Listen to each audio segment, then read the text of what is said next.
Assalamualaikum warahmatullahi wabarakatuh. Selamat siang, salam sejahtera untuk kita semua.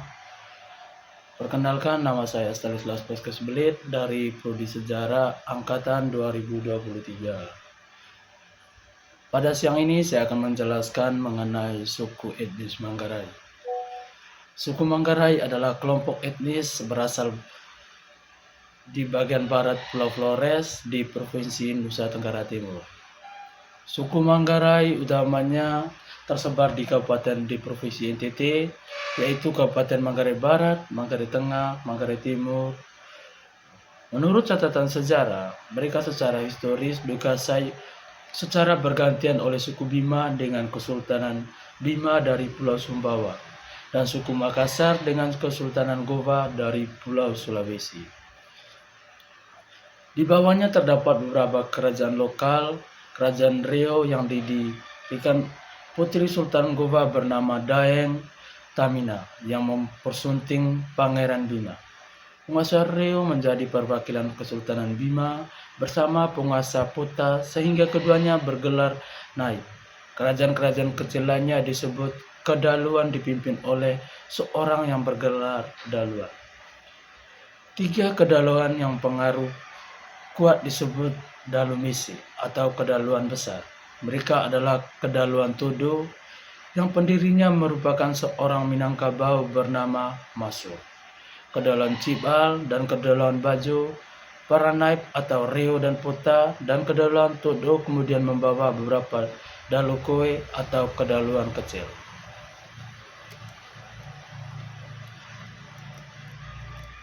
Terdapat sekitar 500 orang Manggarai pada akhir abad ke-20. Menurut catatan Joshua Project, jumlah populasi suku ini sekitar 725.000 jiwa. Sistem politik asli suku Manggarai berdasarkan pada klan dipimpin oleh seorang kepala klan atau raja. Sistem ini sudah diperlakukan oleh kerajaan lokal seperti Adak Todo, Ngang Cibal, dan Bajo. Suku ini menerapkan sistem keturunan patrilineal dan secara historis mereka bermukim di desa-desa yang terdiri dari setidaknya dua klan. Di bawah Kesultanan Bima, wilayah Manggarai mengadopsi sistem kedaluan dan gelarang yang mengadoptasi sistem kerajaan kecil tradisional. Perwakilan Sultan Bima yang terkuasai di Riau dan Pota bergelar naib, sedangkan kerajaan-kerajaan kecil lain disebutnya kedaluan yang dipimpin oleh seorang dalu, seperti Kedaluan Todo, Kedaluan Cibal, dan Kedaluan Leban Baju. Kedaluan yang berada dalam tanggung jawab naib Riau adalah Ruis, Pasat, Ngala, Rego, Pacar, Boleng, Kempung, Gorang, Burak, Look, dan Lambaleda. Sedangkan naib Pota membawa congkat, briting, dan rembong. Di antara Dalumisi, kedaluan besar, hanya Kedaluan Todo yang membawahi Dalukoi. Kedaluan kecil berupa 13 dalu yang disebut Dalu Compulete, Kolang, Lelak, Bontong, Welak, Doso, Dales, Rahong Utara, Poncoleo, Toronggolo, Sita, Rivu, dan Banes. Di bawah dari dalu tersebut terdapat pembantu dalu yang disebut gelarang. Setiap kedaluan memiliki jumlah gelarang yang beragam tergantung dari luas wilayah, seperti Kedaluan Lambaleda yang memiliki wilayah lebih besar dari Kedaluan Rutiang, membawa 12 gelarang. Biasanya gelarang merupakan hasil seleksi Dua Togolo, Tua Beo, Kepala Kampung, dan Tua Kepala Klain Pratinel.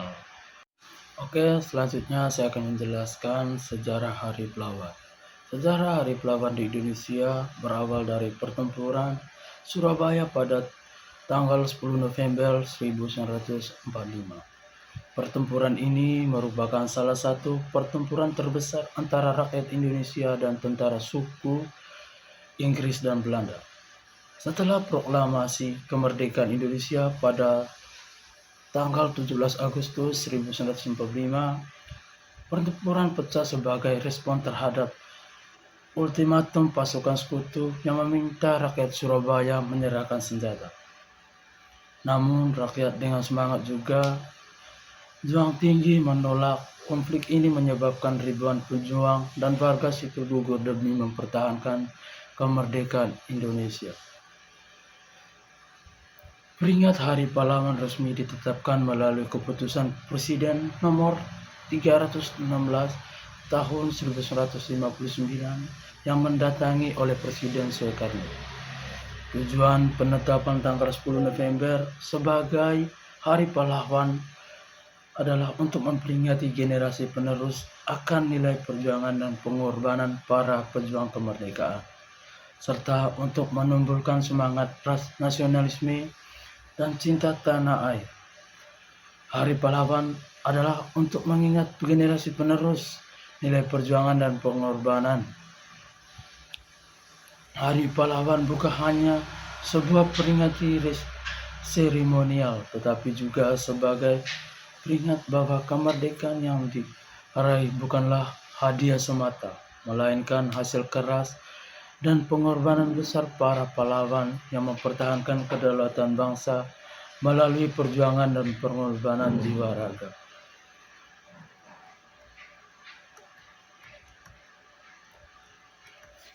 Hari Pahlawan diperingati setiap 10 November di Indonesia untuk mengenang pertempuran besar yang terjadi pada tanggal 10 November 1945 di Surabaya, di mana para pejuang dan rakyat Indonesia berhasil mengusir pasukan Inggris dan Belanda yang mencoba kembali menjajah Indonesia setelah proklamasi kemerdekaan. Peringatan ini secara resmi ditetapkan oleh Presiden Soekarno melalui keputusan Presiden nomor 316 tahun 1959 untuk menghormati jasa para pahlawan yang gugur dalam perjuangan tersebut. Pertempuran ini terjadi ultimatum pasukan Inggris yang menurut pasukan Indonesia menyerahkan senjata ditolak oleh rakyat Surabaya, sehingga terjadi pertempuran dahsyat yang menjadi simbol keberanian pertahanan kemerdekaan bangsa Indonesia. Selanjutnya, seseorang dapat dikategorikan sebagai pahlawan jika memenuhi persyaratan tertentu, biasanya berkaitan dengan kontribusi besar dan perjuangan kemerdekaan atau pengabdian luar biasa kepada bangsa dan negara, baik melalui pengorbanan, keberanian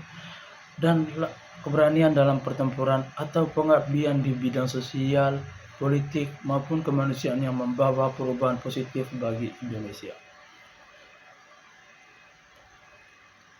Penetapan gelar pahlawan di Indonesia biasanya dilakukan oleh pemerintah berdasarkan pertimbangan sejarah dan jasa yang telah diberikan kepada negara.